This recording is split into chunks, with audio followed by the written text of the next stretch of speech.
이걸 모르면 자식에게 상처받습니다.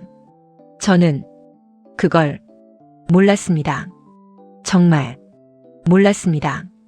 자식을 키우면서 늘 이런 생각을 했습니다. 나중에는 외롭지 않겠지. 그 생각 하나로 살아왔습니다. 힘들어도 참았고 서운해도 넘겼습니다. 그때는 그게 당연하다고 생각했습니다. 부모니까 그게 맞는 줄 알았습니다. 그런데 어느 순간부터 조금씩 이상해졌습니다. 전화가 줄었습니다. 만나는 횟수도 줄었습니다. 처음에는 그냥 바쁜가 보다 그렇게 생각했습니다. 그런데 시간이 갈수록 느껴졌습니다. 아, 멀어지고 있구나. 그때 이 생각이 들었습니다. 내가 뭘 잘못했지? 솔직히 많이 서운했습니다.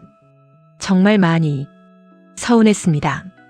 생각보다 더 아팠습니다. 이렇게 키웠는데 그 말이 계속 마음에 남았습니다. 그때는 몰랐습니다. 그게 기대였다는 걸. 자식은 부모를 위해 사는 존재가 아니었습니다. 자기 인생을 사는 사람이었습니다. 그걸 인정하기까지 시간이 걸렸습니다. 정말 오래 걸렸습니다. 여기서 여쭤보고 싶습니다. 여러분은 자식에게 기대하고 계신가요? 저는 기대하고 있었습니다. 그래서 더 아팠습니다. 저는 자식에게 계속 연락했습니다. 밥은 먹었는지, 몸은 괜찮은지, 하루에도 몇 번씩 생각이 나면 전화했습니다. 그게 사랑이라고 생각했습니다. 그런데 어느 날 자식이 이렇게 말했습니다. 엄마, 좀 바빠. 그 말이 이상하게 마음에 남았습니다. 그때는 몰랐습니다.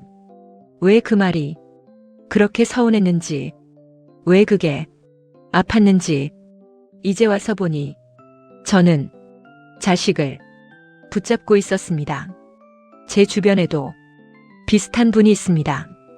그분은 자식에게 집도 해주고 돈도 많이 도와주셨습니다. 남들이 보기엔 정말 좋은 부모였습니다. 그런데 결과는 달랐습니다. 자식이 더 가까워진 게 아니라 오히려 더 멀어졌습니다. 그분이 이렇게 말했습니다. 내가 뭘 잘못한 걸까? 그 말을 듣는데 남 얘기가 아니었습니다. 많은 부모님들이 같은 생각을 합니다. 내가 해준 만큼 돌아오겠지. 그런데 그게 아니었습니다. 기대하는 순간 관계는 조금씩 틀어집니다.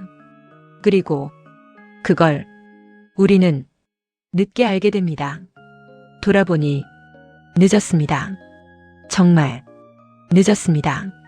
하지만 완전히 늦은 건 아니었습니다. 그래서 저는 바꾸기 시작했습니다. 첫째, 기대를 내려놓았습니다. 기대를 하니까 서운했습니다. 기대를 안 하니까 조금 편해졌습니다. 처음에는 쉽지 않았습니다. 정말 어려웠습니다. 하지만 조금씩 괜찮아졌습니다. 둘째, 자식의 삶을 인정했습니다. 내 기준이 아니라 자식의 기준으로 살게 두었습니다. 그게 쉽지 않았습니다. 정말 쉽지 않았습니다. 하지만 그게 맞았습니다. 셋째, 내 삶을 살기 시작했습니다. 이제는 자식을 기다리는 시간이 아니라 나를 위한 시간을 쓰고 있습니다. 그렇게 하니까 신기하게도 관계가 조금씩 편해졌습니다. 자식은 떠나는 존재입니다. 그걸 받아들이는 순간 관계는 오히려 가까워집니다. 혹시 지금 서운하신 분이 있다면 조금만 기대를 내려놓아 보세요. 마음이 조금은 가벼워질 겁니다. 저는 이걸 늦게 알았습니다. 그래서 더 아쉽습니다.